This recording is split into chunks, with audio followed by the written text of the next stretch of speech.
All right. I did it. I did it again. Another successful intro. Did it work? I don't know. I think so. I think we're live. It looks like we're good to go. Hola, those that are here. A couple quick things before we start. For those that are new here or just catching this, me and John are crypto miners. We used to be hobbyists, and now we've started a complete mine. We've went from one or two machines into full-blown, full-scale, pushing this on to the next level, and we're here to document our journey. So, come along, enjoy the ride. Our next piece of thing for those that are already tuning now, I'm already screwing everything up. Got to do one advert real quick because we want to get a spot onto Mine the ASIC's YouTube page as well. We're already listed as a trusted vendor there. However, we do more than just provide equipment since we're here. So give me just a second so I can share my screen. I guess we want tabs, maybe. Yeah, we want tabs. Share. All right. So this episode is brought to you by Mine the ASIC. Mine the ASIC is a great place for you to price out software, find trusted vendors like ourselves at Coastal Crypto, find out proof of work rankings, use a calculator, figuring out home mining, and etc. So just go check out minetheasic.com, and hopefully here soon you'll be able to find us under YouTube partners.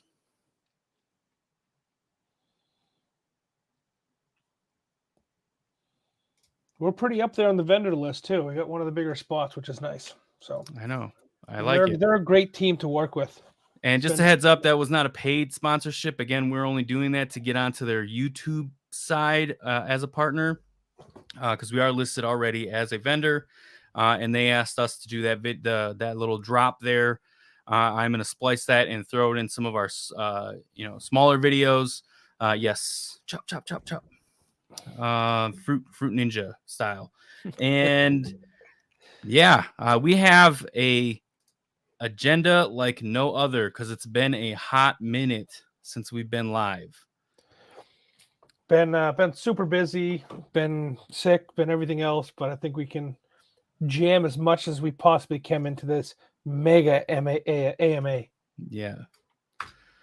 So we're going to kind of do it a little differently. AMA stuff, like all the questions you guys have in the live chat, that when you guys start rolling those in, we're going to try to get those near the end. We have been getting questions, especially with some of the stuff that we've been doing recently on Twitter. So we want to answer those questions real quick, just based on our mine and what we're doing. And then some of the big stuff that we've been kind of saying, hey, we're going to say this tonight on the live, so on and so forth. So the first one is our hosting rates. So we wanted to explain how they work, if that makes sense. Basically, and boast. And boast. I guess. So we whenever we can, throw our hats in there. So, yes. So basically, we just want to explain how other mines might have, or their perspective of what a cost is per kilowatt hour versus what we do. We're trying to do it a little differently and try to make it a little bit increase the simplicity when it comes to hosting. That's what we're trying to instill when it comes to this kind of service. Yeah. So basically, we put it out there. It's on our Twitter. It's 9 cents a kilowatt hour. That's an all-in price. Now, as we grow and get a little bigger and we're moving into next stages of our evolution as a mine, those prices might change. Our goal is, and we're constantly arguing with the power company to try to get it lower. It doesn't work all the time because we're just not that big yet. But we have some things in play to where, we are trying to get a better rate than that. But our all-in pricing doesn't include BS fees. So just to give you an example, if you're new to hosting, or if you're considering us as a hosting provider, what we do typically is we allow you to bring your current machines or machines you bought from somebody else into our mine. So you don't have to buy from us. Now, there is a caveat to that. Without buying from us and you're just bringing in machines, you're now at this point going to be increasing your hour power consumption, which at the power company, they demand some additional deposit in some cases, especially if we start breaking tiers within the power consumption itself. So we do ask, if you're bringing your own machines, 2 months worth of deposit of your assumed power consumption. So just to give an example, an S19, 3,200 watts roughly, that's like $200. So essentially we ask for $400 upfront. And then once your machine gets to us within a couple business days, we pop it in. If you already put the pool information in there, it's just chugging away. If we need to put the pool information in there, which happens the majority of the time, then at that point, we put the pool information in for your worker, your pool, and then it's just mining to you, and we send you an invoice for 9 cents a kilowatt hour at the end of the month. Now you do pay in advance, hence the deposit, but you're always paying for the month forward, just like rent. If you were renting a place or your mortgage, and yeah, you just keep going from there. Now, there are other companies out there. I'm not going to name names or put anybody under the bus. Anybody that rhymes with Memphis or anything like that. They charge, a spot fee. They charge what other BS? There's a lot of different charges that consume. They may say, yes, we can do 6 cents a kilowatt hour, but then all of a sudden there's like network fees, fees, spot fees. Yeah. Exactly. So there's all these different fees that are involved. They have different, depending on which facility that you're at, you can get like we've even seen tiered spot positions where if you want to be closer to the ground force so that the maintenance staff has easier access to your machines, that's a higher tier or higher paid versus having something that's on, the 10-foot shelf or whatever that is. So depending on where you are on the shelf or the wall, you might get a different fee, which is kind of crazy if you ask me. Yeah. And in addition, we only charge for what you use. Now that does get a little complicated because we charge up, a month up front, but essentially we'd be adding credits within our hosting again for what's used, because us growing at scale, we've had some learning lessons starting a mine and going to scale. And, our uptime may not be like the greatest at times, if that makes sense. We strive for 97% uptime, and basically uptime is meaning that the mine itself is operating at its capacity. But there have been times where like we've accidentally opened the floodgates. We realized that we took too much power on. We've blown transformers at the pole. A lot of things. If you go back into our live streams or other content in the channel, you'll see just basically the struggles that we've hit, especially moving. So we're learning from that, and we're going to be talking about the growth of us and in the next evolution of what that kind of looks like for us as a mine, to show people what we're doing to prevent what we did in the past, if that makes sense. But still, we're 97% uptime, majority of the mine. We respond to people quickly. It's not, you don't put a ticket in like most of the hosts that are with us.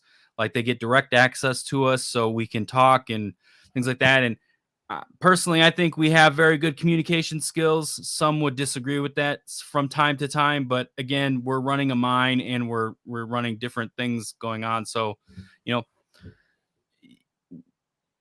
I don't even know where I was going with that, but either way, it's not something you get with like bigger guys. A small crew that it's just Mark and I.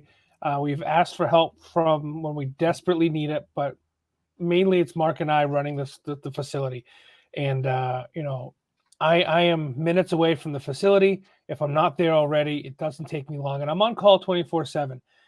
Unless I got to get up with the kids first thing in the morning, get them on the school bus, I mean, I'm in my car at 12 o'clock, 1 o'clock in the morning to make sure our machine is turned on. I mean, that's our response time. And that's for everybody. There's no, preferential treatment. Everybody gets the same treatment. That's the way we're trying to build this business and building this host service. Is you deal with us. We try to be as communicative as possible. We let you guys have access to the monitoring systems that we use if that's what you want. And it's all about the back and forth, the give and take.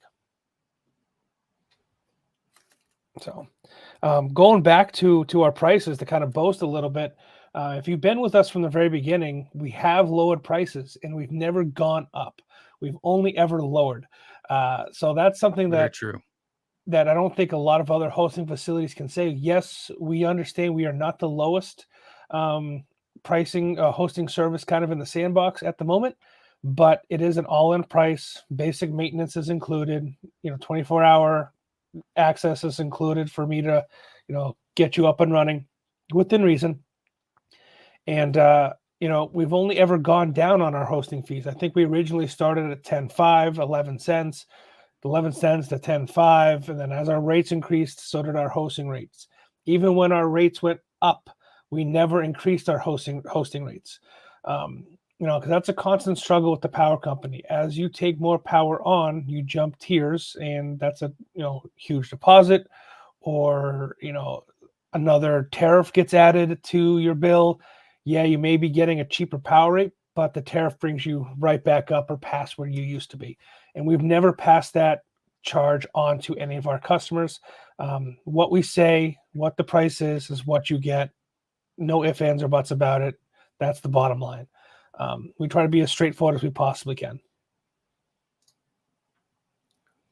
Heck yeah, dude.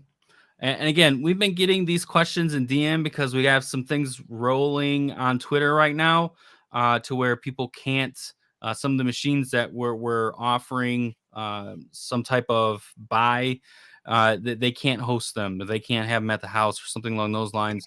And so we're opening our doors again at some point to have hosts come back in so we can start filling back up again once we have some evolution we're going to talk about here in just a minute.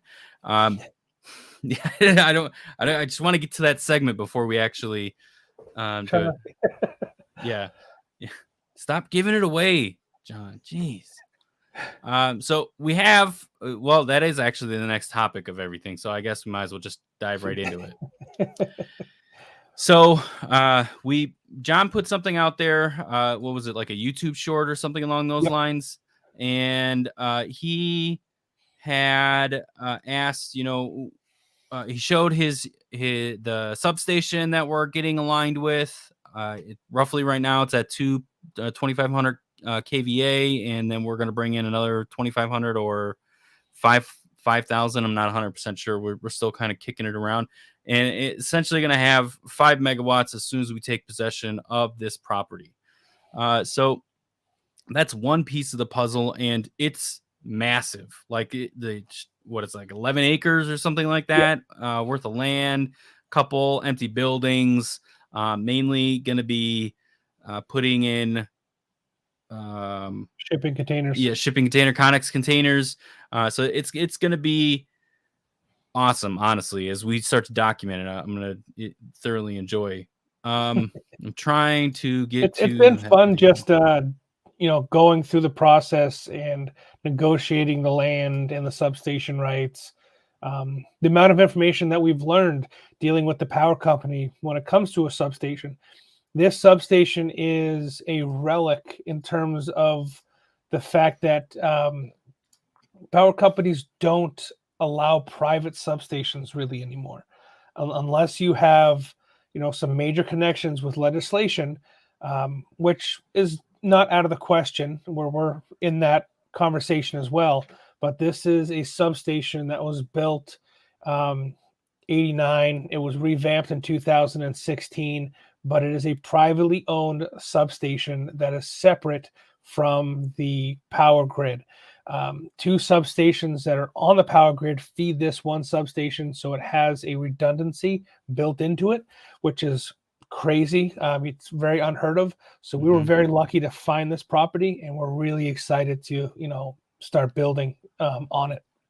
Yeah, and that being said, as soon as we make the jump to turn power on here, we are going to need more hosts. And that's why the conversation has started again.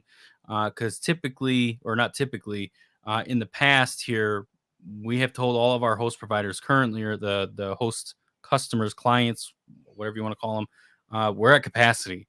And John right now is like finagling and balancing and basically pulling lightning from the sky to try to keep all our hosts on and get things, keep things going. We're blowing 150 amp fuses left and right, and it's just a lot of things going on in the current building, the one right here behind me, and so we need to grow. Like, so we're stopped. We're being limited by our growth again, for now the second time in our journey, and we're less than 3 years old. We didn't realize we would get to this point so quickly. And again, when I was saying earlier, we have lessons learned. This is one of them. So now we know our minimum is going to be 5 megawatts. We're probably roughly at about a megawatt or a little bit more. Yep. As total capacity. So we got room. So that problem is solved, luckily. And if any of you guys want to talk power later on, make sure you stick around towards the end. Power has been a huge topic as of late for us. So if you have any questions about it, when it gets up to those higher scales, whether you're talking about watts to amperage to voltage, there's some big differences in gaps when you're watching other YouTubers or having another conversation with people. When you're talking even to an electrician, well, I got a machine that pulls 3200 watts. Okay, but what's the amperage on that? That's what the electricians want to know.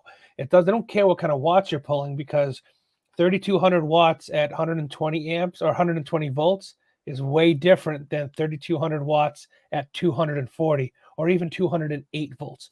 So if you guys have any more electrical questions, stick around. I'll do my best to answer them. I'm not an electrician, but we've definitely learned a lot in this journey.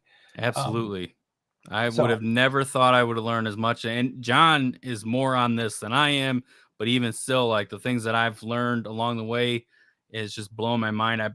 I'm pretty positive, even though we may not sound that intelligent about the electrical stuff, we may pass some type of licensing to be an electrician. I'm just putting that out there. I'm just saying. Our electrician that we have on retainer asked me to go work for him part-time. So I've learned quite a bit. Mark was talking about the external substation.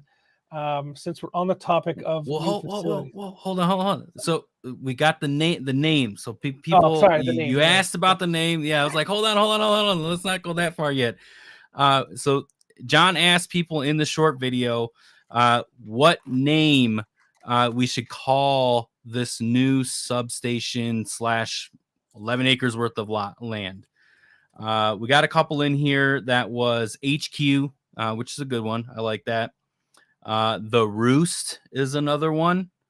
I don't know if we want to write. No, we don't need to write these down. You guys tell us in the comments if you like it or not. Which one? The Roost isn't bad. I mean, considering that it's on the side of a mountain, not bad. Not bad. Yeah. The Hash Hole, which there is a massive pit at this property, so that is pretty hilarious. Let's see here. We have the Moon Dome. Not so much a dome at the property. I don't know. You guys tell me. The Bunker, the Dude Ranch, which, I mean, we'll try to be as diverse as we possibly can. I don't think that one's going to really fly, though. Fort Coin, which isn't too bad. Honestly, I kind of like that. I did like Red Panda Mining gave us the Forge. So those were the ones. You guys tell us which ones you guys like the most in the comments. The ex-wife has... Oh, not going to say... You can't go on reading comments like that right off the bat. But yeah, just let us know in the comments, which one out of those that you liked. But yeah, so far it's the Roost.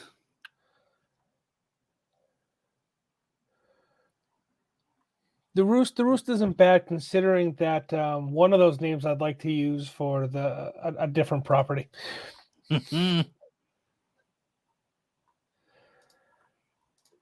Well, you bring that up. Well, if anybody's going to put anything in the comments, a different property. So you were about to unfold it as I stopped you there. Okay, so we understand the substation is big for us. We want to own that property that the substation is on. That is our end goal. We're not backing away from that. But in the meantime, we have other situations that we need to kind of get a handle on. So we've been working with a property developer, property owner, who currently is helping us out with the building that's behind Mark. Which is a fantastic building. Don't get me wrong. It's a historical building. It's 23,000 square feet. It's a solid 4-foot thick slab of concrete, and it's got some major cranes inside. It's a great building, and it's set back and out of the way. Kind of what we like. Out of sight, out of mind. What's behind me is about 5.2 megawatts worth of switch gears. Located in another building that our property friend has possession of. So we are in current negotiation to move everything from the castle to this facility. I would like to call this facility the Forge. It is a historical. It was a forge at one point in time. It became an indoor teaching facility. It's been a lot of things over the time. But the amount of power that's in this little building is crazy.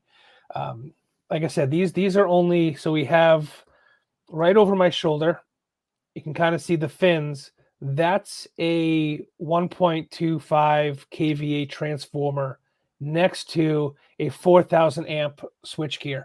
And there's another 4,000 amp switchgear just down towards the end of the hallway. So this is an immediate flip the switch kind of situation for us while we're setting up the substation and getting the containers at the substation location. If you guys are following any of the other YouTubers and some of the bigger guys that are building facilities, the constant conversation is where you're getting your power from. This location happens to be, it's only 45 minutes away from where we currently are, 30 minutes away, but it's in a better demographic for power. Where we are now, Appalachian Power is a transmission company. It's not a power company. This facility is in Dominion's territory, which actually produces their own power and just built a couple nuclear power plants of their own. So they have an abundance of power that we can hopefully lower our rate. So we have a couple different, eggs in the basket, if you will, that we're sitting on. Yeah, it is a very appealing site, and just due to circumstances in our current building, we're more than likely going to have to move there. Things are still kind of up in the air, but we have bigger things in the work that we have kind of hinted at, but not really. With the site that has the substation on a private piece of land, so that I don't want to go into too much detail because I don't want to count my eggs before things hatch. But we can speak in hypotheticals. Yeah. So essentially, we'd be just turning on, like we were saying earlier. We have more access. We're planning accordingly and learning from our previous mistakes in expanding. So this honestly, the situation, it's like the stars are aligning and we're just trying to make sure that we're doing everything right. Yep. Yeah. A lot of power companies in our space, whether you're just a data center and you're hosting servers, or you're going the mining route and you're hosting mining equipment, power companies don't start to give breaks until you hit 5 megawatts. That is what we have found to be the minimum. Unless you got some kind of inside line to some major power brokers and some major players. While you're starting out like us, you're building a company, you are building facilities out. PPAs or power plans don't start until 5 megawatts.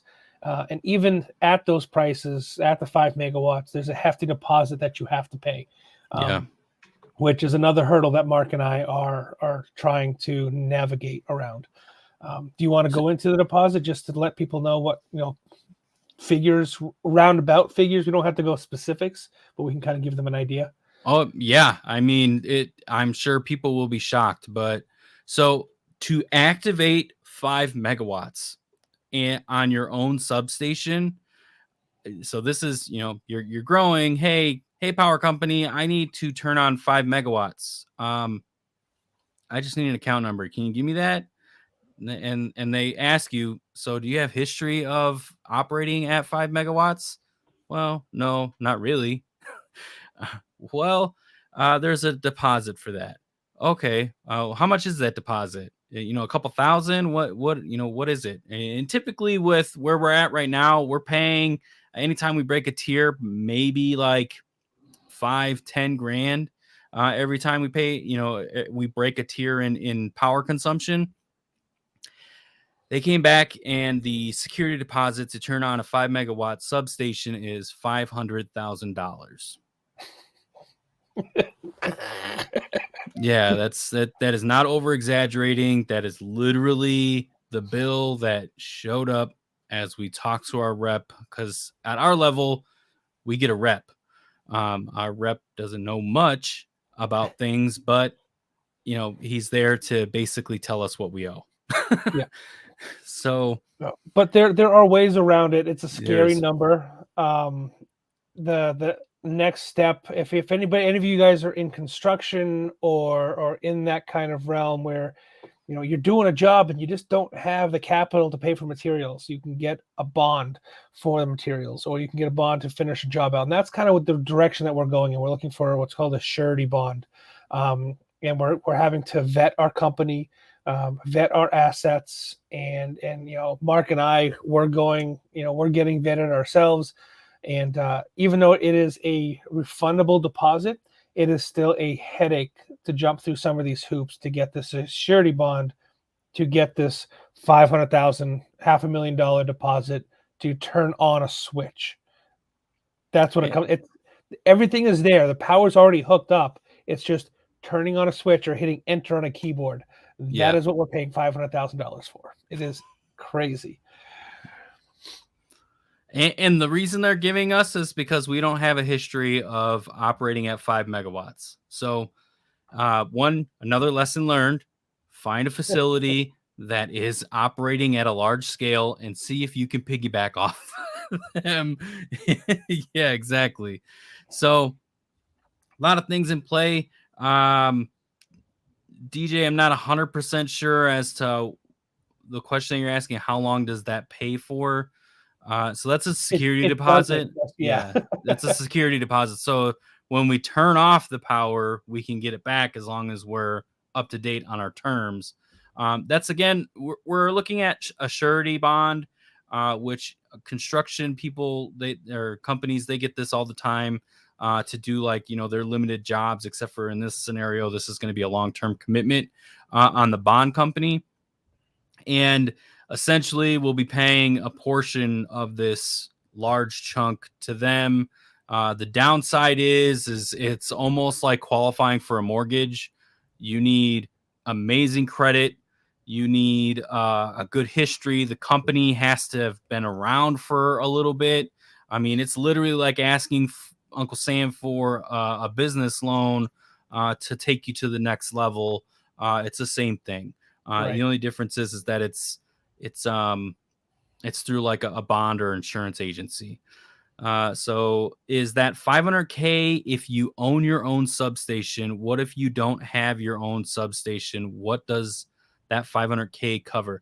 That $500,000 covers your utility bill of 5 megawatts worth of usage where we're at. Right. That doesn't even cover. Right. Once you consume 5 megawatts or above, that's your deposit. No matter whether it's a substation or not, if you consume any amount of power over a certain tier, you have to pay a deposit for it. Where it's a privately owned substation, we can get a surety bond for it. The facility that's behind me, the substation that powers this facility, is actually owned by the power company. And it's a power company, not a transmission company like Appalachian, where the other substation is located.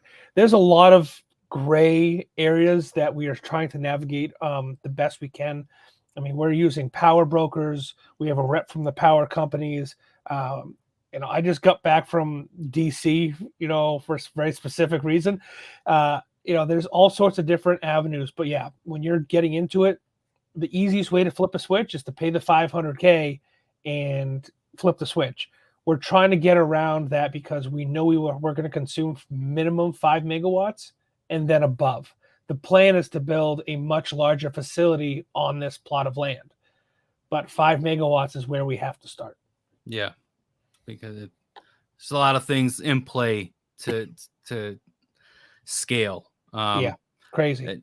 And trust me, as we really start to get into this on the journey, and we start to make hurdles in some of our successes or fallbacks, we'll document it and tell you what we did or didn't do or where we're at. Like right now, we're telling you, hey, we are on the hook for $500,000 for a deposit on a substation.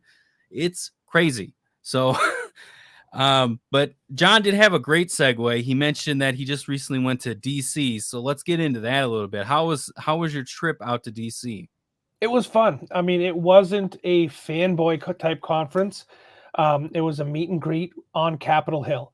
I had to wear, my monkey suit and dress up nice and clean and neat because I was rubbing elbows with, representatives from the state of California. We had Riot Mining was there, Dapper Labs, tons of other companies were there, big names. So it was nice to be invited. We were invited by a colleague of ours that we're doing business with or, have a relationship with, invited us to tag along. But it was an amazing event. It was very small. There wasn't more than maybe 50 people in the conference hall itself. It was held by what was it? I have completely spaced out. I can't remember who you were telling me you're elbowing everybody, so I don't know. Yeah, it was definitely an awesome event though. It was invitation only, open bar, which I of course loved. You're in DC, man. All those politicians, I'm sure, they have to have some type of booze going on, right? Yeah.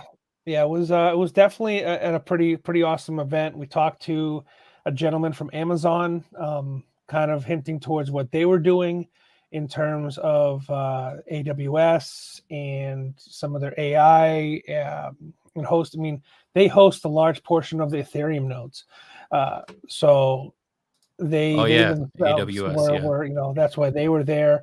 The representative of California sent one of his aides to kind of feel out what they were doing. California is really going heavy into outreach programs for the community. They were trying to implement blockchain technology into those outreach programs, which I think is phenomenal. Met a gentleman from Riot, great guy, down to earth. Talked a little bit about his facility and what they got going on. It was a cool event to just kind of talk with people and know that we all we all came from kind of humble beginnings and we're all really interested in crypto and blockchain technology and taking it to the next level. Yeah, I'm super jealous. I wish I could have went. Honestly, last minute thing, I could have ticket all it, dude. Yeah, I honestly just wish I could have went. Just based on what John did a short too, just Chamber a little of after Digital Commerce. Thank you. There it is. Yeah. So John did a short about it too, just kind of briefly touching on it. But yeah, so we are out here trying to rub elbows with the right people. And luckily, during this journey, we have met some fantastic people. And we have been trying to help those that are new in the space as well. And we are learning like crazy. good example is our security deposit for the substation, and then finding ways to, figure out not a way around it, but a way to not have to pay as much. Or not have to pay a deposit every time we jump a tier. Yeah, that's the big think, thing. I think that has literally, like, this past month, I've asked that question to our rep, at least 5 times now. I'm like, give me what it is. Like, I need to know what the tiers are so we can plan accordingly, because listen, when you guys start talking to a power company, and I know you'll hear people on Twitter or YouTube or whatever, yeah, I've been negotiating with the power company and yada, yada, yada. No, you're not. You're asking them for a specific rate, and they're trying to figure out if they can do it. And basically, I'm about to rant big time. They don't want to tell you or give you nothing, okay? They don't want to do anything for you, because at the end of the day, they're worried about their stockholders and not their customer, their client, the people that are paying the bill. So essentially, they're going to try to give you as little information as possible unless you specifically ask for it. And sometimes if you don't ask for it right away, right away, or not right away, if you don't ask for it the right way, they still won't give you what you're asking for, even if they know what you're asking for in a different way. So these power companies are, I could go on for days. I'm not gonna. And there's a difference between a power company that's a transmission company and a power company that makes their own power. A company that makes their own power, in our opinion, in our experience, is a lot easier to deal with, because they have the legal right on a governmental legal level to create their own tariffs and to administer and distribute the power how they see fit. Appalachian Power, a couple other companies in our area, a couple up and down the East Coast, they're transmission companies. They have to follow a set rules and guidelines that were voted upon. I think they get voted on every 3 years. So, and even though if the reps don't know what those guidelines are until you hit those benchmarks, which sucks. Yep. I think we're on our 3rd or 4th deposit that we've had to pay. Yeah. So we've jumped, tiers 3 or 4 times already. The first one I think was $12K. The second one was $8. Third one was about $5, and now we're facing another one which is about $10. So they're not even consistent. They're all over the place in terms of jumping tiered, because we're increasing our power that much. I mean, we went from 0 to nothing to 0 to half a megawatt at our first facility, maxed it out, and we had a $12,000 deposit. We paid it. Let's just keep going. Then it was a smaller jump, and then it was a bigger jump again. And now, so we can't figure out the deposit scheme that they're working. It's kind of crazy. Yeah. Hey guys, I'm gonna just give you a heads up. I think we're gonna push the questions all the way to the end. So just keep putting them in the box. I'm seeing them. I'm sure John's seen them too, but we'll answer them as we get to the end. So keep putting them in there. Yeah. So power company is it's unique, and come to find out, I think this may actually answer. Well, we're dealing with power companies directly, but we're also dealing with power companies that are technically transmission companies. So it's very convoluted. It's very it's honestly a pain, but we're going through it stage by stage, learning little by little, and finding our ways around things, which is great. So I know we want to do questions at the end or comments, but we tried to pay up front and they turned us down. Our account was actually limited. We tried to overpay on a couple of our bills to kind of get ahead. And our account was restricted. So poor Mark was having to do deposits or ACA transfers every single day for like a 2 week straight to meet, our payment bill, because they wouldn't accept a check from us and they wouldn't accept the wire transfer. So Mark was having to do what was like $1,000 transactions. Dude, there was like 2 months where I was doing $1,000 on a debit card, because the payment processor for the actual power company would only accept a maximum of 1,000. So it wasn't even 1,000. It was like $999, $998. and then they charge a fee on top of that because I'm running a credit card. So it's just that was extremely annoying. We got For the couple penalized for months. trying to pay our bill. Yeah, exactly. We were trying to pay it ahead and on time. And yeah, it's just, and we were in the process of moving. So like we knew we're like, all right, we're going to pay ahead and cut it off. So we know going into the next one, we have a clean slate and we can just power up without having to worry about some fat bill coming along. Wrong. We paid it up full, cool. We thought we were a clean slate. Come to find out, we power up. They put us in the wrong tariff. They just screwed everything up. And then on top of it, they're like, hey, you guys are now using even more power than you were before. So you owe us another $5,000 deposit. And we're like, what the is going on? So these are struggles that you get. It's just the power company doesn't tell you this stuff. They don't. And again, like I was just saying not that long ago, I have asked for 5 different times from a rep we deal with one-on-one every single month. Give me a breakdown. Where are the tiers? We need to know so we can anticipate whatever's coming, because we've told them multiple times we're growing. We are going to consume more power every single month. We need to figure this out. And still nothing. So, Yeah. Rant over. Next well, do you want to do questions at the very end, or do you want to do questions per segment? Yeah, let's shoot. I don't know, man. Because we're on this, and then you guys are like asking questions left and right, so I feel like we do need to address them. So let's just do the first one. Some came in. He said, "Are you leasing the property? And if so, how long is your lease?" I think John kind of answered that when he was ranting earlier. We are leasing the building that's right behind me. We would be leasing the building right behind John if moving over there. This lease right here is on a 3-year lease with a 7-year kicker. So if we don't buy the property in 3 years, which at this point I don't think we're going to, it would flip to a 7-year lease. However, we give a 60-day notice and we're out. Now, the great thing is that the person that got us into this property also has access to John's property, and due to the situation of the property, if we're moving to this other building, like the lease is basically just going to transfer over for the most part. There's some other things that are involved because it is, we're getting access to a lot more power and things like that. So there's some other things involved, but we are leasing the property with the substation. So there's a lot of different things. The easiest way to explain it is seller financing. So that's basically the easiest way to explain it. Because it's we're going to be in a very unique situation for the next 12 months with the property because we're building out pieces of it.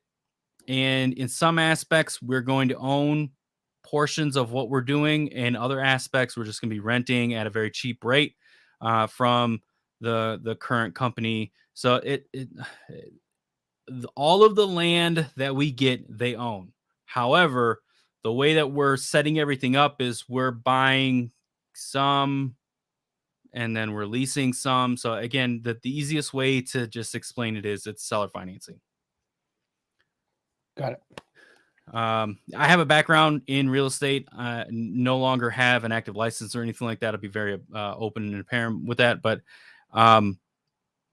we finagle deals. It's just that this is how we felt it would be more advantageous for us because we know where the market is right now and it's not really looking like it's going to get better.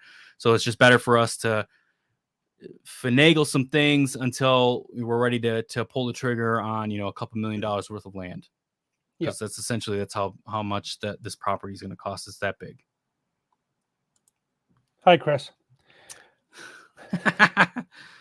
So we already went over. We said somebody. Some also said, make friends with the Satoshi Action Fund. So we definitely have to make note of that. I think I've heard of them before, but I'm not 100%. We actually, talking about fund groups or funding groups, we did have a good conversation with a Bitmain rep. Bitmain has their own platform called Alpha, Ant Alpha. Yep. Ant Alpha, and they help facilities and hosting facilities grow and acquire land and things like that. So we are looking for alternatives in the blockchain digital world. What kind of power company are you dealing with now? Power maker, public power company, co-op, etc. The great thing So about our area is that we have all of it in a small space. There's a co-op near us. They're not that great. They run off Dominion, so it's just better to go to Dominion. Dominion is a power maker. They create power. They have recently put up 2 nuclear power plants. They have a wind facility that just came online, so they got an abundance of power that essentially we're going to try to work a deal with. And then we're dealing with APCO, which is Appalachian Power, and they we thought that they were a power company.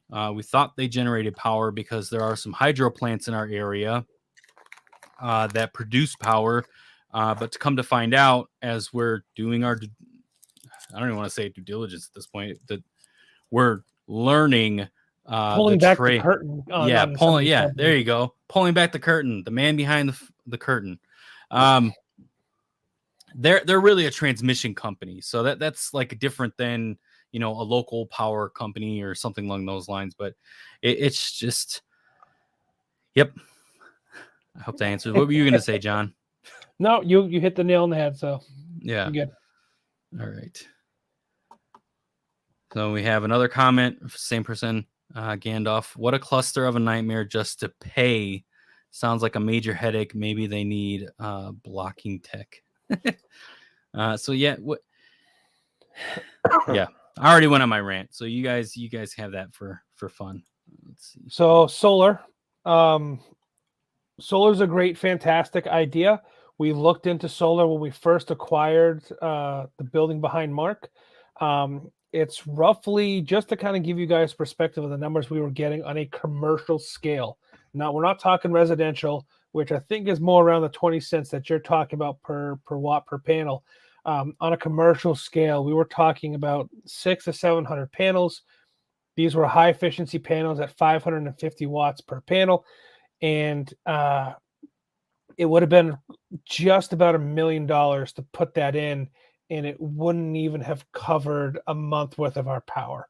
So the efficiency, we're just consuming too much right now. The system that we were looking at for $1 million was doing about 375 watts, if you will, annually. We consume that in 2 months time, a month time, real easy. So solar just really hasn't caught up to the efficiency levels. It's a great alternative to offset some of the cost, or if you're doing peak shaving or doing battery systems, but solar alone just doesn't make up the numbers that we need. It's an add-on. It's a filler, if you will. It needs to be implemented with other areas of renewable energy. We kind of talked about that in a previous live stream. We talked about best systems, battery backups and storage, and peak shaving. So yep. Yeah, we got all the plans under the sun to try to make this new facility with the substation the golden goose egg of mining. We are in a very green climate where John is at and where the mine is at. They are very green friendly, and we want to boast that, hey, we are green. We're pulling green power. So all of those things are in the realm of topic and discussion, but we are finding that there are better avenues other than just solar. Solar is probably something just good to maybe peak shave a little bit off on, but it's not enough. Luckily, where we're at, it's almost like a wind tunnel, so we can get some wind in there if we need to or want to. We're probably going to be looking at hydro. So there's some other things that we're going to be doing. It's just now we have to search for grants and other things because, when you're going green, Uncle Sam likes to get involved so they can say that we're transitioning off of, the grid and and doing their part. So we want to take advantage of that. When I polo, that'll be coming soon, which I think John already mentioned to that. Yeah. Okay, so we are talking about our company, the hosting.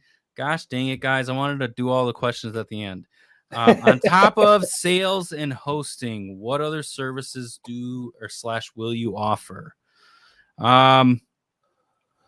Consulting. That's on the table. If we come across somebody that needs help, charge $100 an hour or something. I'm just throwing a number out there. I honestly don't know, but that's an avenue we're looking at. It's by case. It's case by case. Mm-hmm. If we're doing a full build out and we're having to pull in our experts from, say, DCX, one of our partners for immersion systems, rates are going to vary. We're helping somebody build out a system in their garage. Mark and I are more than happy to do that pro bono kind of system. So it all depends. We're open to everything. Right now, we just recently got our first 3D printer, and we're trying to find solution for these hot ass box miners that Goldshell keeps making. So we're trying to figure out airflow and make 3D digital prints of little wind tunnels and things like that, which we showed on a previous stream. And maybe that'll take off. But I definitely will be making them just as people ask for them and throw them on the website and things like that. Honestly, this whole entire journey, me and John have been sitting at the edge of our seats, flying with literally no pants on. I won't show you guys, but no pants, man. And we're trying to make this work as best as we possibly can, and by no means are like we're losing money left and right or nothing. Like we've been expanding the entire time. Bear market hit a year after we started, and we still were expanding. And so it's just like we see all these hurdles that come in, and me and John have just gotten really good at either saying this is a setback or we can overcome this hurdle, and we figure out how and which way to tackle it. So yeah. So we'll go. Let's see here. Okay, let's stop there. Mind some. We'll get to your question at the end, and any other questions that come in through. No pants. Yes. And any other questions? So let's get through the rest of our agenda here real quick. You want to jump to Goldshell? Goldshell. Oh, yeah. So I asked Red Panda Mining to provide me with his efficiency sheet, which I'm sure he provides to all you guys if you guys watch or follow his channel, his spreadsheet of efficiency. I want to share that. So a little background. Me and John are huge fans of Litecoin and Doge. More Doge than Litecoin. That is primarily what we mine personally on our personal farm or our company farm. We do a little bit of Bitcoin, not too much. It's not crazy, but Litecoin, Doge, that's our sweet spot. And it's been steady like throughout this entire bear market, things like that. It's been very reliable as long as we can keep the machines on. So Goldshell's coming out with like all these box miners, the Mini Doge, the Mini Doge 2, Mini Doge Pro. They've had all these miners in the past that we really love, like the Goldshell X5. We're really loving the Goldshell X6S. Obviously, we're doing a group buy for that. Honestly, if you're looking at it right now, it's just as efficient as. Well, I'll just get into it. Let me get the thing up and running. You do that, and I'll find the picture of the shroud. Okay. Multitasking here at its finest, people. Yeah. Can we move us? I can move you. Nope, I can't. Yeah, that's fine. Or maybe you want to put us in the other corner. Can we get in the other corner or no? No. Okay. Maybe. Never mind. All right. So we have this spreadsheet that RPM's been working on. And again, thank you, RPM, for sending this over to me when I asked for it. But I wanted to just kind of go over, if you start to look into like the efficiency of these machines, I guess what I really want to say is, has Goldshell efficiency even changed the last couple of years? So that's really what I wanted to project and ask the question, even to you guys, to everybody, right? Has Goldshell's efficiency even changed? Like we're now getting this Mini Doge box 2, whatever the heck you want to call it. Yeah, I don't know. Their name, all these names, right? I'm looking at the efficiency, and I'm looking also on, it has a low power mode, which, yeah, great, whatever. And then it has its normal mode, which, anybody that's going to be running it, more than likely going to be putting it in its hash rate mode, its normal mode. I'm sure, there will be some that, there's exception to the rule, but let's be honest with ourselves here. Okay. So we're looking at right here, Mini Doge, 420 hash rate at 400 watts. But then we're looking at here the X6S, which we're currently boasting right now on Twitter. So I'm going to, transparent, upfront, telling you the whole reason this topic came up is because I started looking at, deals and trying to find stuff. 1330 hash rate, gigahash, right? 1.33 and 1300 watts. Like, seriously, it's literally the same machine. Like, yeah, maybe the efficiency is just a touch, but in reality, they both go up and down. It's the same. Look at the year gap between them, though, which is crazy to me. Yes, there. That's the big thing. So the Goldshell X6S came out like what, 2 years ago? More than that. Yeah, this machine is came old. out just after the L3++. So Well, you're talking 2018. Yeah, it was competing against the Antminer L5 at the time. So these machines, no one has them, by the way. The X6S, we have them. A couple of our clients have them, and that's it. No one in the States has this machine except for us. So this on itself is already a collector's edition rarity.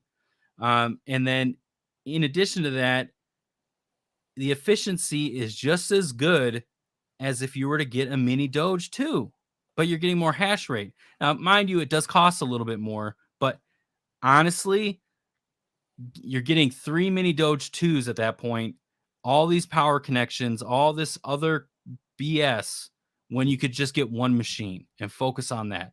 Right. I mean, and the Mini Doge don't support tuning. No, they don't. They have new firmware. The X6 has similar, GUI look, but it has the back door in place, so you can do some fine tuning on the 6S to make it a little bit more efficient. Yeah. I mean, what have we've gotten ours up to? What we have it in hash rate mode right now. So this is low power mode. Right. So they do have the hash rate mode here. But our efficiency still, I mean, I don't think it was maybe 1600 watts, something like that. Like it. Yeah, we were using an 1800 watt power supply, and we were at just about 2 gigahash. So we were within that 80% rule is what we try to stick with. So we were at like 1670 roughly for watts in that range at just like it was 1.9 fluctuating to 2 gigahash. And it's just one of the things you gotta know how to tune them. I just recently saw somebody post on Twitter where they've tuned their L3 Plus and they're getting 720 at 700. And you're talking about manual tuning. You're getting extra pieces to manually adjust the voltage on like a power supply that you can turn the knob and adjust the voltage a little bit and keep the machine still hashing and doing its thing. But people are out there doing these things, and it's like, okay, what are you doing, Goldshell? Yeah. Crazy. Like you have to compete with, I even put this out on Twitter. You have to compete with Bitmain. Like, I get it. You're appealing to the hobbyists with these low power machines, but let's be serious. At this point, you need to be providing us with roughly a gigahash at around 380 watts. Like if you're going to compete at all. And lo and behold, or if, you know, let's just say these hash blades that are coming out are actually real. Like, let's say that that's a thing that is going to happen, a reality. Then Bitmain's in hot water, and these Goldshell units are just completely worthless. And I've said multiple times, you know, these box miners, I'm not a fan of them. Now, I will admit we have some because we're testing, and again, we're making pieces to help other people, other hobbyists, and things like that. You know, 3D printing, trying to get creative so we can help the community with other stuff, and they're just not there. Yeah, that's true. They did make one evolution. They went from having to plug the miner via USB to your computer. He's talking about like the one boxes, or they're like little one. It's just the size of a fan. So yeah, another rant over. I just wanted to kind of talk about that, go over these efficiencies a little bit. But Goldshell's not changing. Right. Do you have pictures of the new fan shroud with the fan fan controller? Yeah, I do. Let me. I only have pictures of it without the fan controller. So if you can share that, because we've been working on it, and we're finally, I think, about a couple days away from launching it on the site. If you do have some of the box miners, we've been talking to a couple guys on YouTube that are interested in this fan shroud. Shared it in the last video. We're going to be probably doing these print to order type of scenario because we don't know. I don't want to run off 50 of these and have them sitting around my house. Is what it comes down to. and I have to assemble them, or Mark has to assemble them, you know, one by one. So we've made some changes to it. It's a fan shroud that holds a 120 millimeter fan. Whether you want to use a Noctua silent fan, which we don't really recommend, we found that it just doesn't push enough air. Yeah. Or, you know, say a fan off of an L3 or an S19, that 120 millimeter fan that's got 6,000 RPMs. But we've implemented a fan controller for that. So you could use the higher RPM fan with a fan controller, and you can fine tune it to your location. It was fun working on it, and I got some other projects I'm going to share with you guys, hopefully, as time unveils things for us here. But this is one that's going to be going up on the store here shortly. All right, so here is the inside of our little duck. These are for the first version of the box miners, not the LB1 or anything like that, like the actual box Mini Doge, KD Pro, KD box miner, CK box, yeah, things like that. So you could stick two of these guys together, shove them right in there. I've put the fan controller up here. This fan controller can control multiple fans. We just found that this one is, you know, reasonably priced for what we can get it for. And I shoved the Noctua 3000 RPM fan right in there. Have the, you know, they give you a big cord, so it's like kind of just shoved in there. Now, John made these to where this clip is supposed to put in there, but we still got to work on that a little bit. So that's why I have it on the other side, and I feel like this probably is going to be a better solution just because of where everything kind of sits. Take that one out, and here is the front of it. And so you have your speed control up on top, so if you don't need as much, you can dial it down just a little bit. Otherwise, you know, I have it all the way to the max because, again, I'm testing the Noctua fan, and again, we're finding that it's not really the greatest. It's not just giving enough airflow. I think basically we're probably going to be looking at, you know, 5,500 to 6,000 RPMs. Get a fan like that. Some you would find on an ASIC. Hopefully you can find one that's not as loud. With the amount of power that's being pushed in this, the controller itself, the one that we would provide with this, is 5 amps. So it's not going to be like terrible power consumption wise. So it shouldn't be like uber loud. because I know the main reason most of these folks get these box miners is because they want it quiet in their office or something along those lines. So it should just sound just like a fan, just blowing through. Again, you can still do these Noctuas to get more airflow away from it, but essentially the idea with these is to get suck the air away from the hash board on each unit to cool it down quicker without affecting the fans on the back end. Because what we found is if you do get a unit that has the Goldshell back door and you start messing with the megahertz and the fan speeds and things like that, it never sticks. The fans always revert back to 50 RPMs versus where they were. What it's technically 50%, but the control board itself inside this unit or the units that it seems like they're geared to like, hey, stick it at 50%. So instead of messing with those fans, we're trying to find an outside solution to pull the air away from it, similar to an ASIC, a real ASIC. You got one fan pushing, you got one fan pulling. And it's just essentially getting the air away from the units as quickly as possible to increase the hash. Or just efficiency, or just keep it cooler, all in general. And what I have noticed, which let me stop sharing this, and I'll just jump into one, I guess. While you're doing that, I'll answer Boxy's question. So we're going to probably set it up in a multivariant kind of setup on our website. The STL will be available with, say, the fan controller and the fan if you want it. We'll have a fully assembled variant where it's the 3D print, the fan controller, and the fan of your choice, whether it be a Noctua 3,000 RPM or a high 6,000 RPM fan. So we'll have different variants and different price points for you guys to choose from. If you want something turnkey, we'll have that. If you want to kind of build it yourself, we'll have that available too. So we're trying to make this as user friendly as possible. I understand we were told, don't give away the STL file. Whatever. We're about helping the community. So we'll offer the full turnkey. We'll offer the STL file.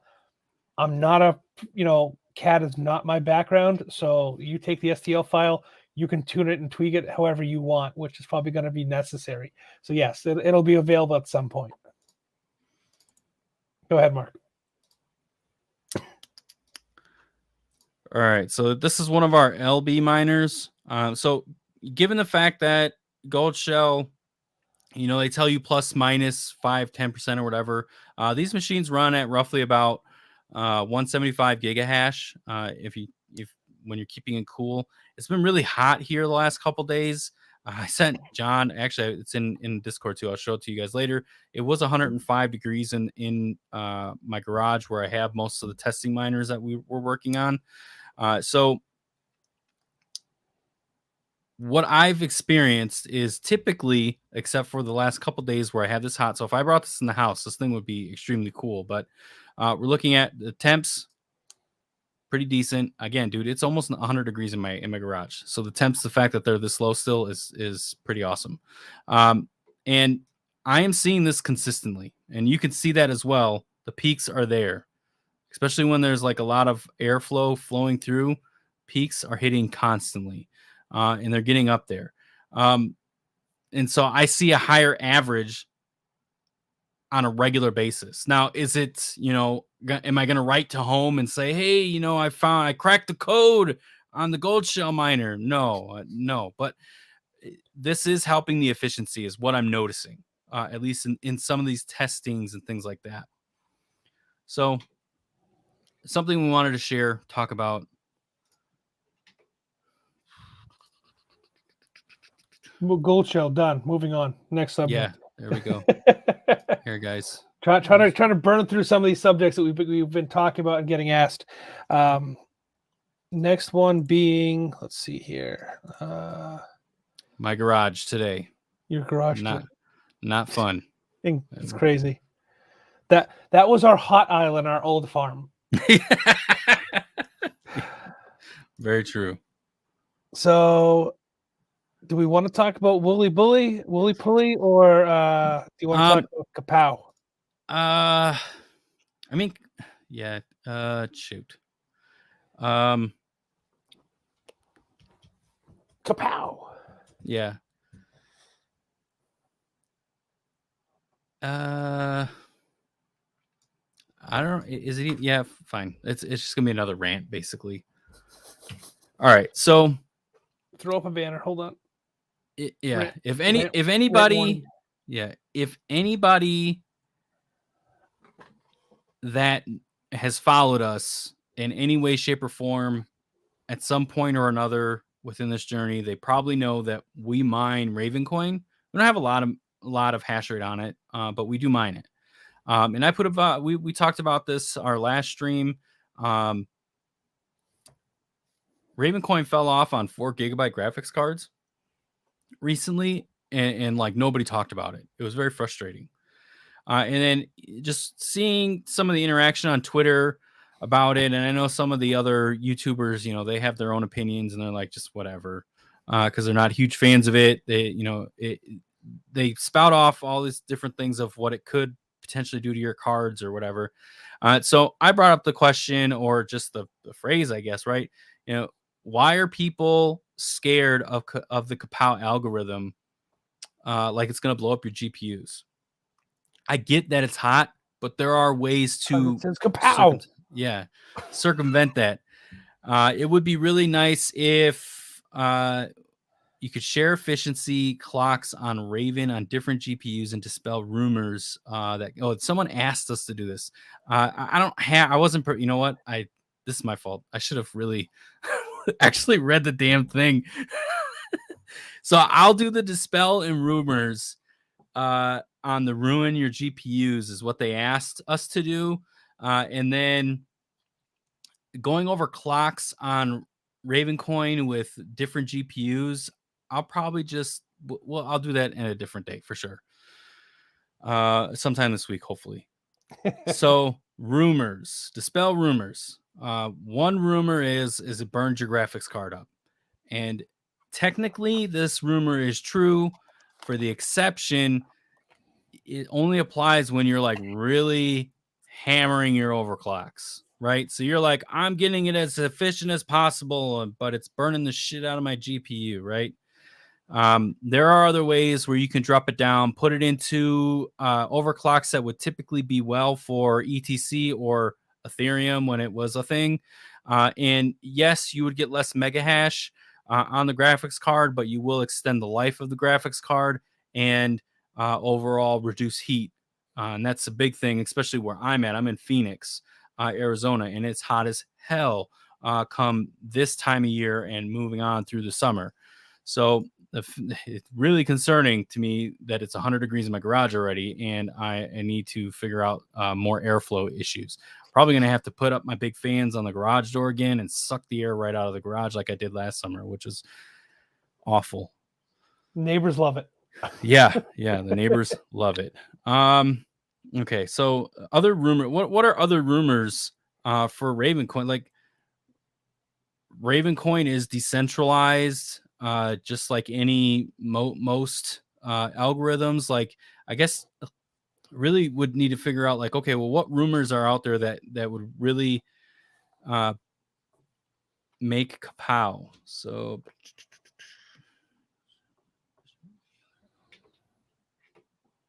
here we go. I like this. It leverages the full GPU components.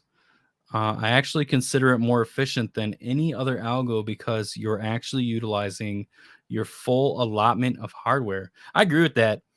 And what I think more so too, like, because I'm running Polaris cards on this. Like, efficiency is efficiency. I don't really care about the power consumption that much. Obviously, I have an electric bill to pay, but it's not like, because even I have him in a server case, so I have decent airflow, and it maybe is expelling out with the 8 Polaris cards that I have in there 1,000 watts. So again, we don't have a lot on Ravencoin, but we are mining it. We're supporting the network, stacking it for the most part. I agree with that. Like it does utilize the GPU more so. I will say this though, I don't honestly think that it really burns the cards up either. I have put in G-Lead. I live and die by G-Lead thermal pads. and MX4. And honestly, I maybe have to change the pads and the paste as like convenience, or just keeping the card in its regular maintenance.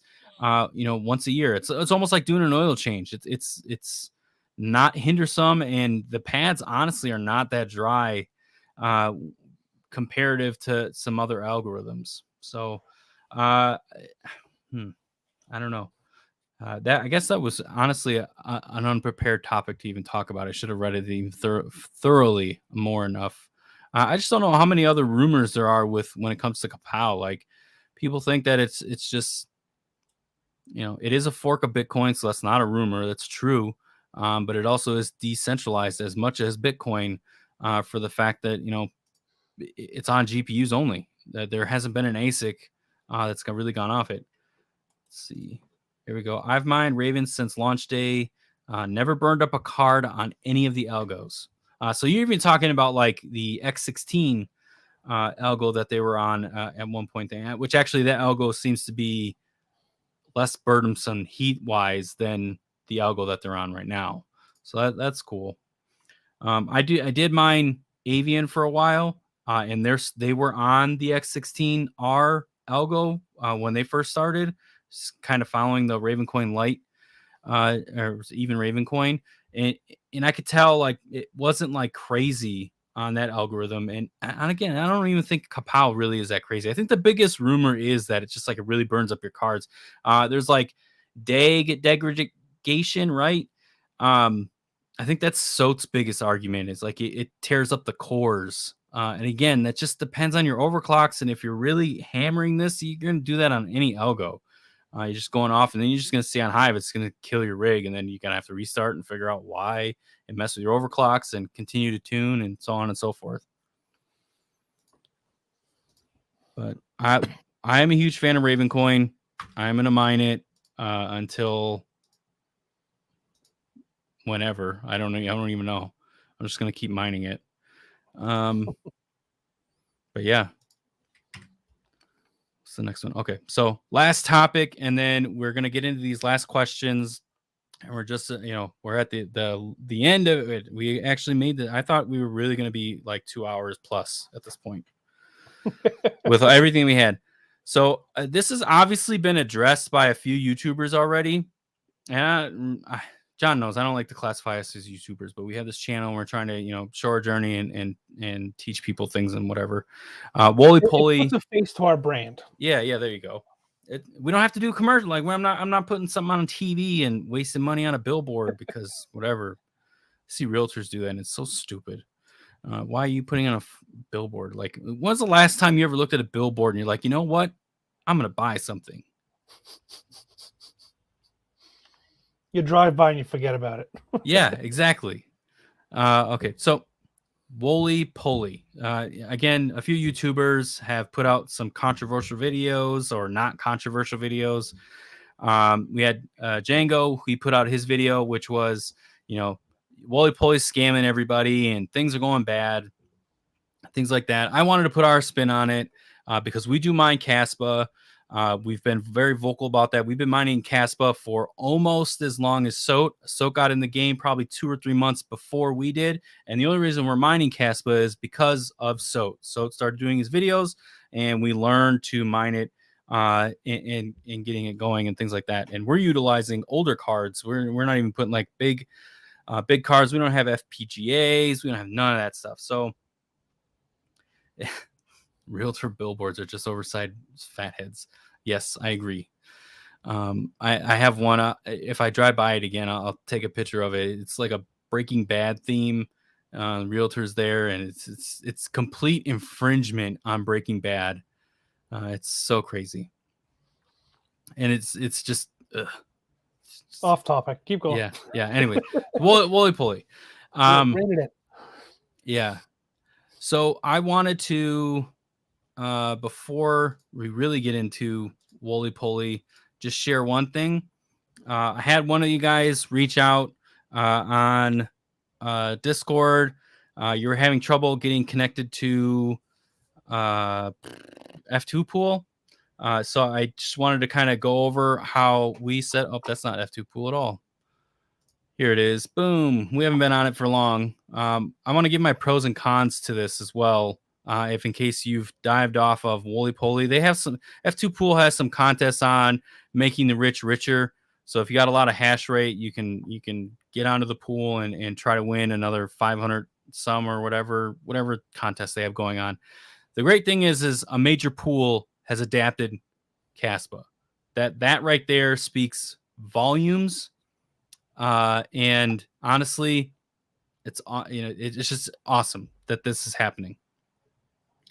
Let's see here.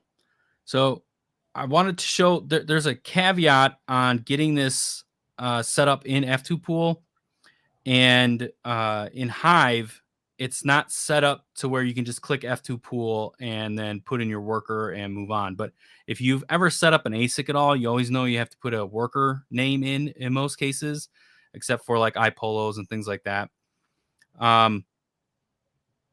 So in this scenario, when you're setting up your flight sheet on Hive, make sure that you're not putting your wallet like you normally would. You have to put your wallet in F2 Pool. If you don't know how to do that, reach out. I can help you, walk you through it. But you do have to put a worker name, which in like our case, this one is CCworks 11. This is just a testing one because we don't use F2 Pool that often. And then .001. So if you guys watched my Apollo video recently, it's pretty similar. You're just putting that in there. LOL miner really works well on F2 Pool. I will tell you this, and when I was talking to the person that reached out to me to help figure this out, it does take a long time to get the hash rate to adjust. So just to give you a heads up on that to actually show. So if you're showing like I got 1 giga hash in Hive, it's going to take some time to get up there in the actual what is this, like a GUI, whatever? Yeah, the API that they link to, whatever. Yeah. For the average out. Yeah. So with Woolypooly and the drama that's associated with Woolypooly, it's going around and accusing that they're stealing is not the greatest. I think that they needed to be more transparent in releasing their information as to what's really happening. They started to release some information. I know some pools they got to keep things reined in for the most part, so you can't really give out too much information at all. But no communication is the worst thing you could do. So I feel like Woolypooly could have handled their position a little bit better. They are not screwing anybody over. So even the person where this Reddit post came from, which I'm sure people have seen that on Son of a Tech's channel, Son of a Tech does give a very good explanation as to what could have transpired or speculated as to what is kind of going on in the pool end, because he used to run pools, as he states in his videos. And in talking to him, on a personal level with dealing Coastal Crypto and him and our partnership and things like that, we discovered and found that out, at the beginning of our relationship, that he used to manage pools and things like that. So taking his word as to what's happening is something positive, but Woolypooly has a majority of the hash rate on Caspa anyway, so I think it's time to really start to decentralize and move to different pools. And what we've done thus far is move to hero miners for the time being, but I honestly think that we may end up moving again. I'm not 100% sure which pool, but right now we've moved to hero miners. We're also no longer solo mining it. So we've had roughly 10 to 12 gigahash on Caspa for the longest time. And we've stacked quite a bag. It's decent. I'm not going to be like Soat and Express and show you guys exactly how big a bag is, but one day when we're rolling Gucci suits, you'll know. Yeah, we're in search of a pool. We can no longer 10 to 12 gigahash really doesn't mine a block anymore. And I don't think that with us solo mining mostly when we were on Woolypooly, I don't really think whatever transpired even really affected us at that point, because we were mining blocks altogether. We weren't actually in their PPN LNS system.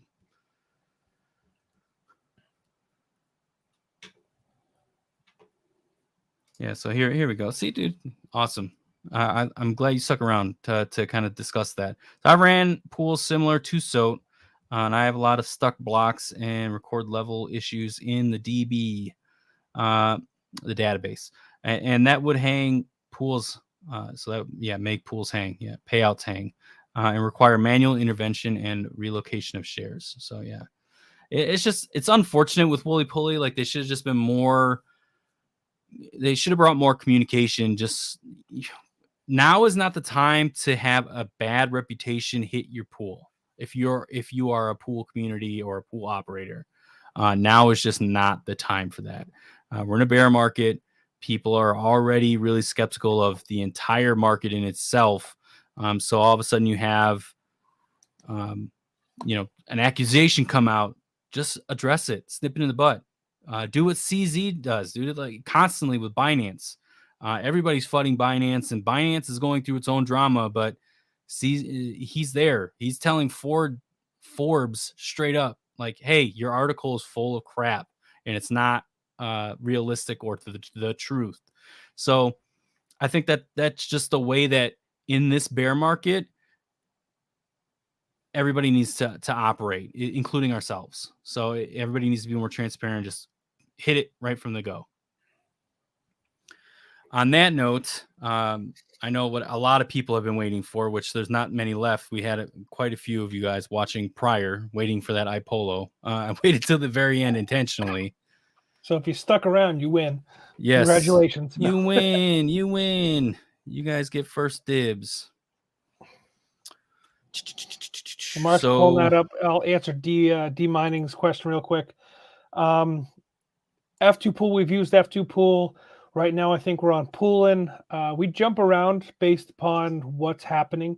When we go to do CCMT token in the hosting for that, we're probably going to stick with poolin because their API is a little bit simpler to deal with. But primarily F2 pool, poolin have been our go-tos.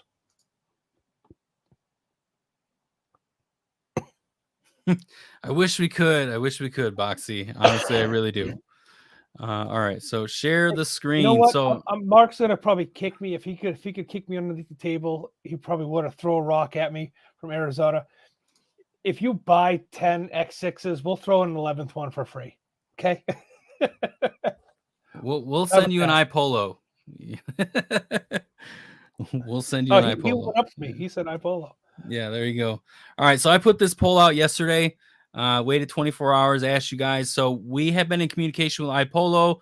We made a very good relationship with them, and we got some special pricing. Unfortunately, it really is no downside, honestly. We are allotted 20 to 50 units of a particular model. These are the two models in question. So I asked you guys, which one? What do you want? And I'm going to be posting this here on Twitter once we are done and answer all the questions and wrap up the live stream.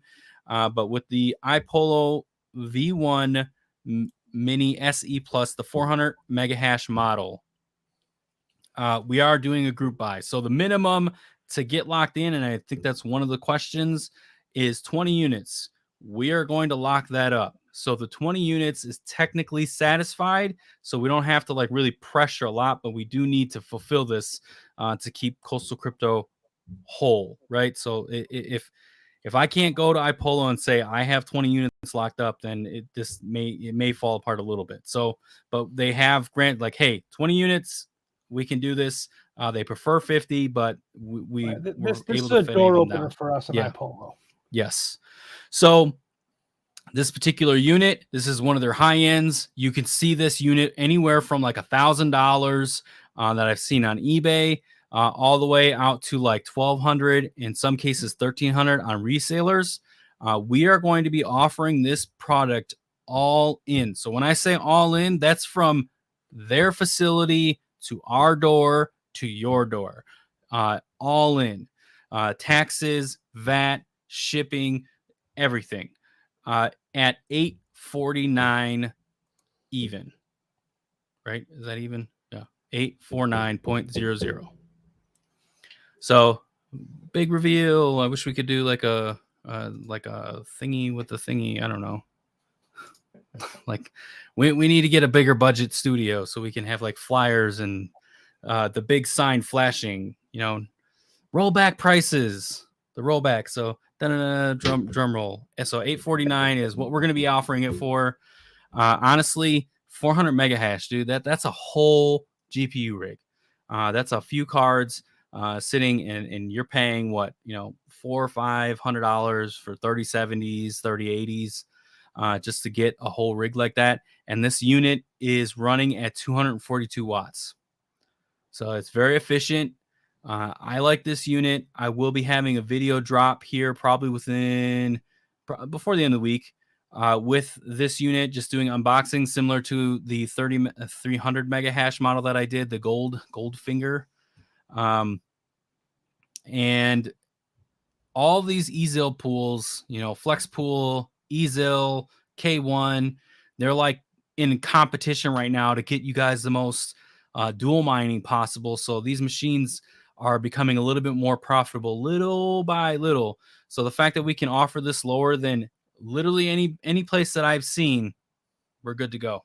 So I let us know if this is something that you are interested and you want. Just hit us up DM wise, either on Twitter. We're doing this through direct invoice so we can avoid any taxes. I will not have this price listed on our website, again, directly through us on Twitter. And the goal is to get 20 units accounted for so we can open the door further with iPolo as they start launching new machines down the road, which will be coming at some point, I'm sure, as the bull run picks up. All speculation, but that's our price. Questions? Right. So the first one is, it's the 5.8 gigabyte. Yes, it is. Yep. So the 300 and the 400 are 5.8. I want will message. I appreciate that. Thank you very much. So here we even have more proof of how awesome this little miner is getting. Even though the wattage goes up a little bit, you're still under 300 watts and you're getting 440 mega hash. A great little box, he says. So awesome. So Retro Mike, I really appreciate your super sticker. Thank you for that. YouTube also thanks you. They get 50%.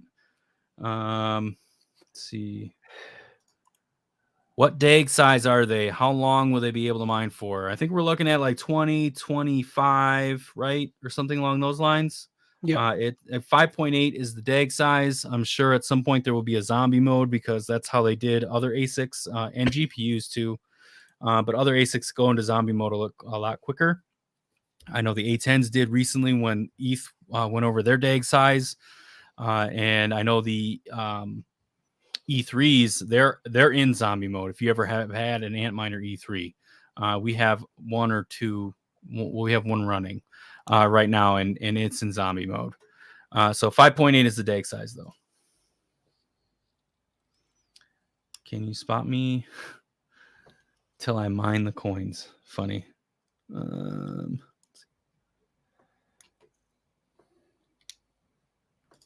So for the group buys, if you're not on Discord, there's a group buy announcement on Discord. I'm going to try to be as accurate as I can with the updates and quantities and the limits that we have to reach. We have 3 group buys running now with the iPolo one. First one being the E9 at 2,500. We need to sell 100 units to execute that order. We got about a week left with Bitmain to kind of negotiate that deal. After a week, they're going to pull those 100 units from us that they've locked up and distribute them to somebody else.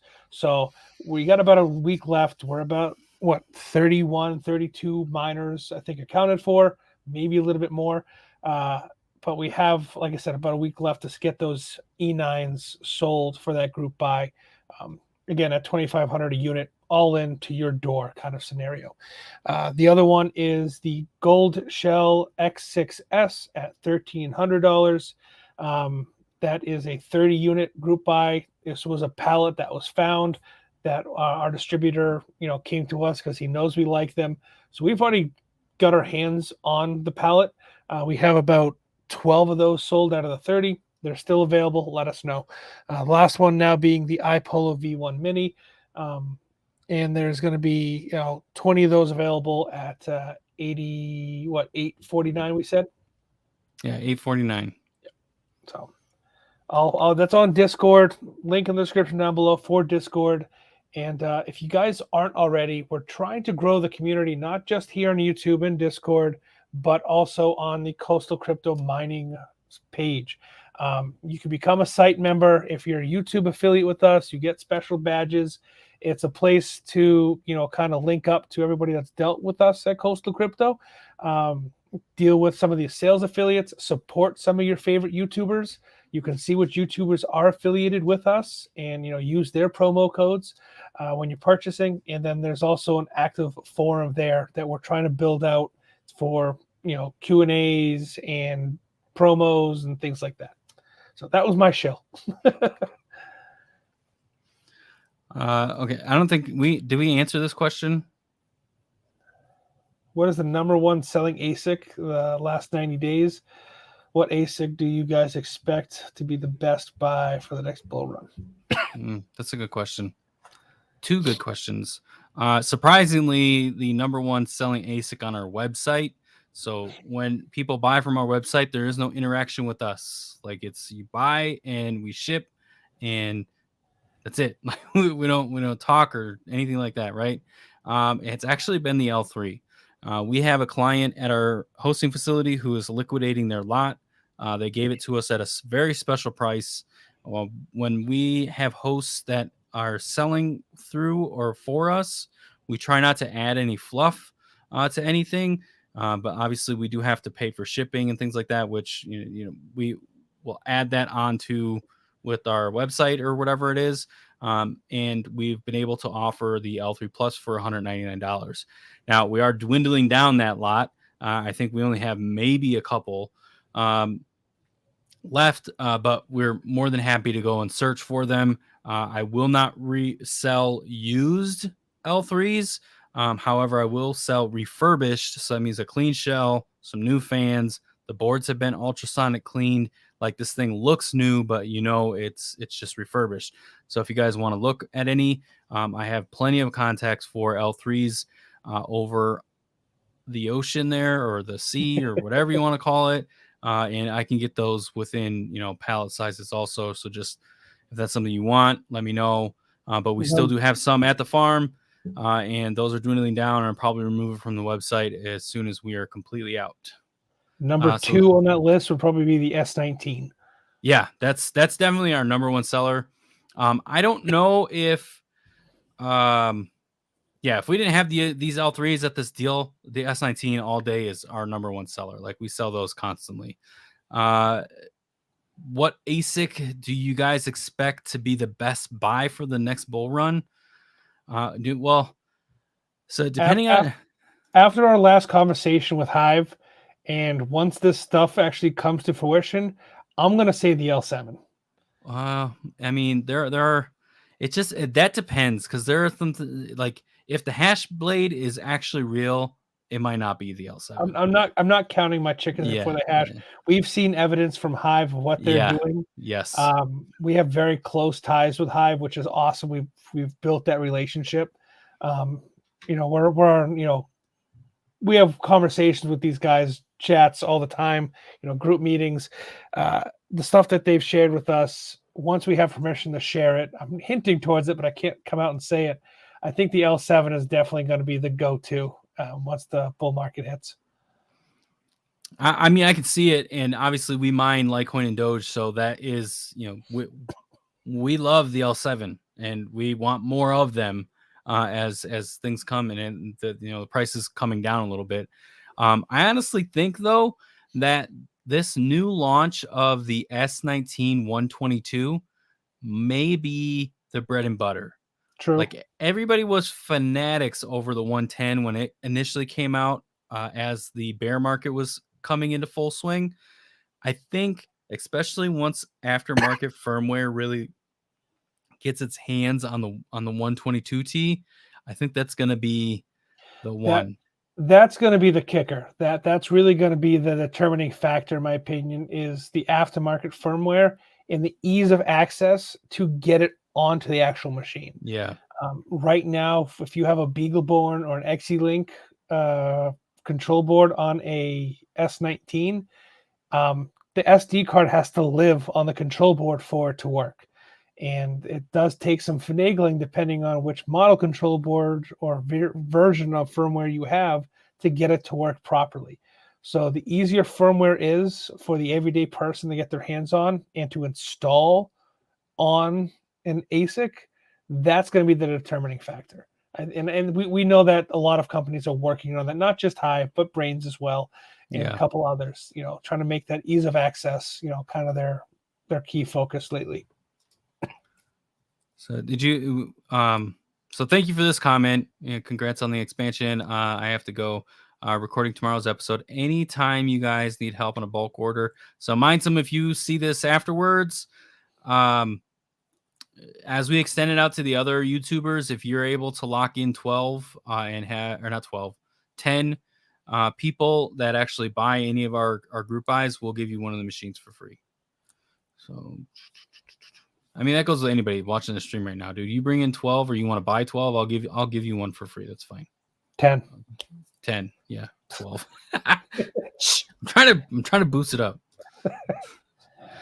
I really want this Ipola relationship because I like that they have a couple things coming out. I don't know if it's like really out there in the world, but they're going to be a contender for BTC and things like that.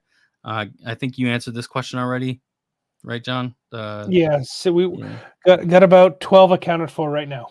Yeah. So they have. So here's the supplier that we found it through the pallet. Obviously, they want to get paid too. So they put it out to more than just us at this point. They gave us a week lead time before they put it out. And obviously we were able to lock in as much as we possibly can. But at this point, they had 30 to get go. We already took half of that. And I think maybe they have like 10 more left. So we were really trying to get as much, try to get as many as we possibly can. Cause these things, again, they're rare. They're efficient. The X6 buy is also a little different. The E9 group buy is a list that we're building. Mm-hmm. The X6 group buy is we execute it. You get invoiced if you say you want one at the 1300. They're already locked in. We already have them. They're giving us what Mark is saying is they're giving us a week, us priority. About we've had what 2.5 weeks is what they've kind of given us to sell 30 of them. We got about a week left before they give the information out to the rest of their the resellers that they do business with.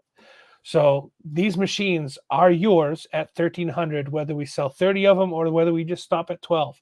But they are available at 1300. There's only 18 left right now at that price. After that, we cannot guarantee that price anymore.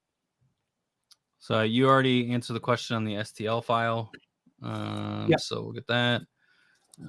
Is the Noctua IPPC? That was the 3000 RPM one. So I don't know exactly which Noctua that was.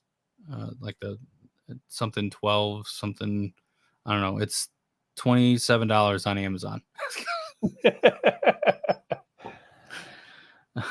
It's expensive.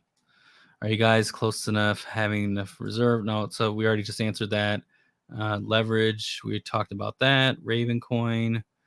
Yeah. Okay. I miss iGPU mining. I don't think I ever did that. So you already said what BTC pooling is definitely one that we use right now. F2 pool is fine, but I have trouble with latency. I was talking to who I was helping out earlier, and latency is just I've never really had much luck on F2 pool with it. So I'm just going through all the comments just to make sure we get them all. We already talked about DAG size. I answered all those questions. All right. If the hash blade was real, I'd be taking out a home equity loan right now. Yeah. Their track record just is not. Yeah. We've got. I just read an article about the poor manufacturing put into the S19 XP. Have you guys also seen a lot of problems with these units like other people? No, we have not. So that is pretty surprising. We have sold quite a few of them, and nobody has complained yet or had to file any RMA. Which, if you've ever bought from us and had an issue, you would know, or you should know that we handle RMAs. So we ask you to send it back to us on our dime. We send you a UPS label via email. You send it back to us, and we work on the RMA stuff. Things with Bitmain. IB Link, like they're at snail speed for whatever reason, but we handle the RMA on our end. Most cases, like when they're sending, you have to send pieces back or whatever it is, or the entire machine. Like we handle all that shipping internationally, things like that. So you guys don't have to deal with that. So just a heads up. Which is a pain, by the way. Yes. So firsthand, that guy. The most recent one we just had the RMA was not the S19 XP. It was an IB Link BMK3. Mm-hmm. It came with a faulty hash board. And instead of sending back the entire machine, thank God, we only sent back the broken hash board.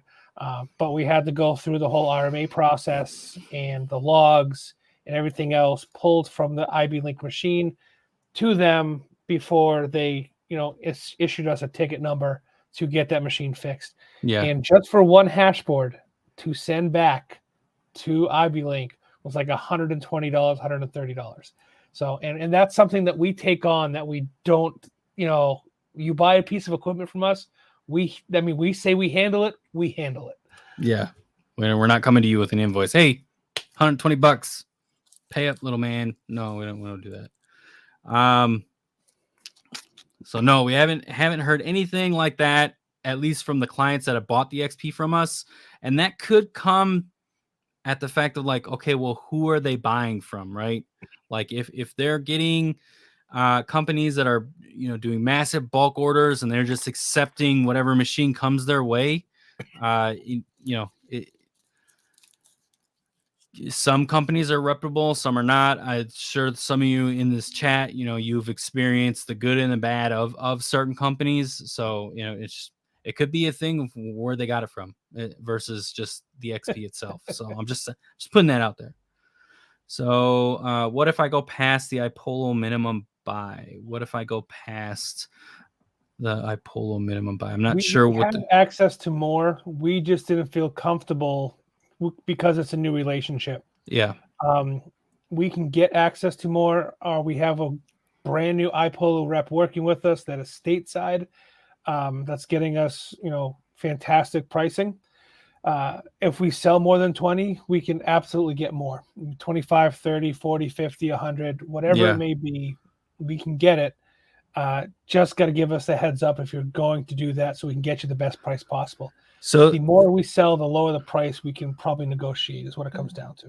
Yeah. And here's another thing too, because we're already from what I've seen, at least we're already we're lower than eBay, anything that's listed on eBay, and we're all in. So one thing that I just want to like put a preface out there, like we committed to 20 with them. They gave us the availability of 50.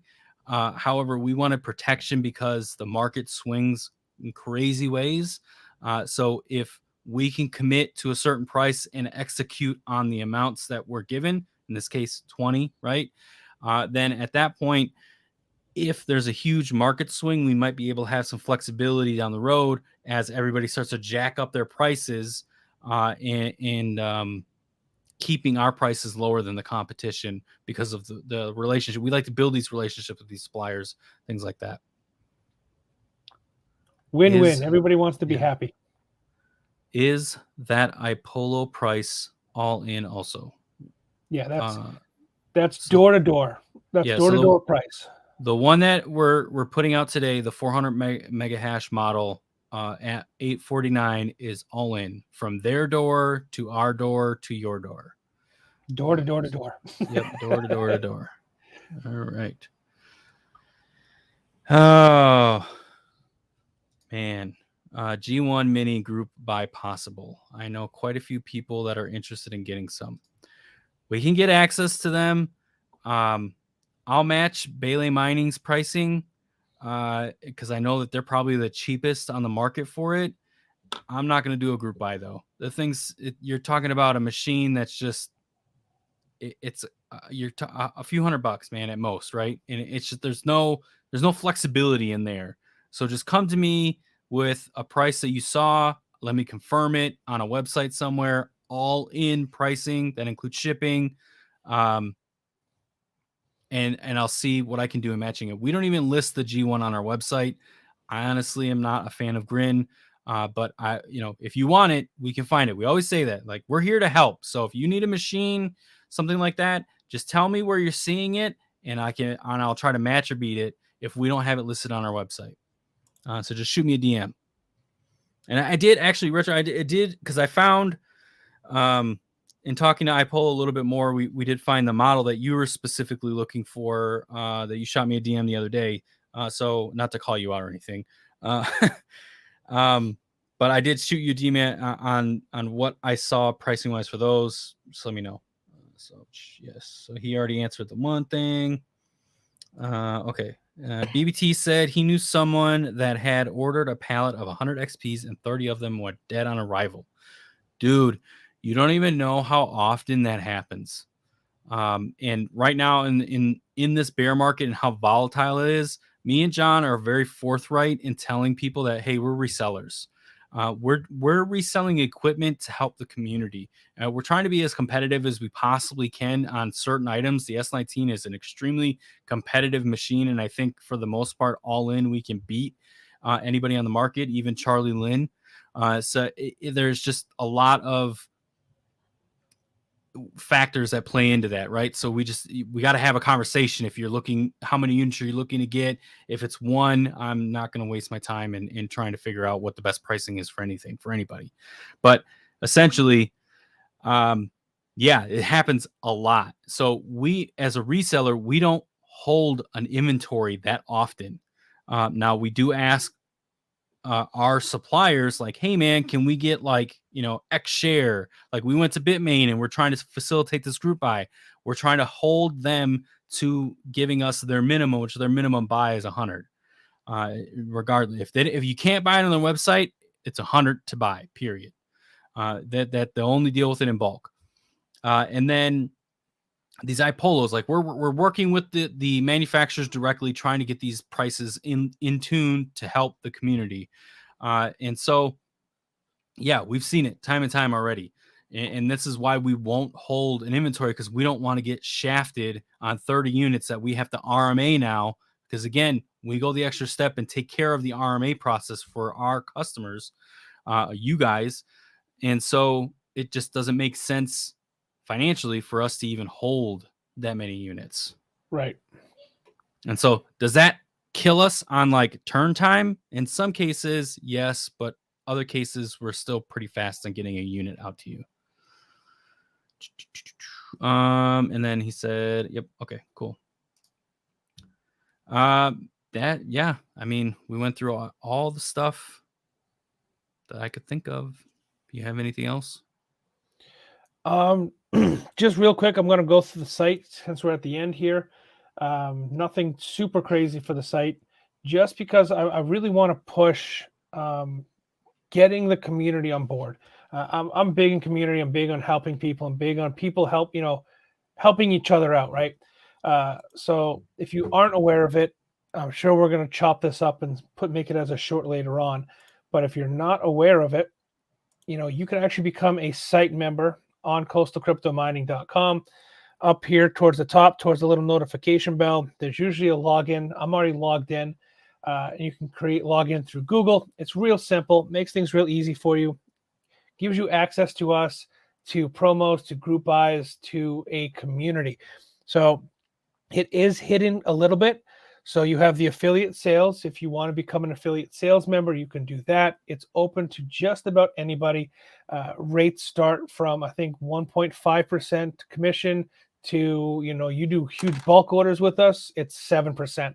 And then you can also become a member. So this member is open to anybody, whether you're affiliate or not. It's open to everybody, first come, first serve.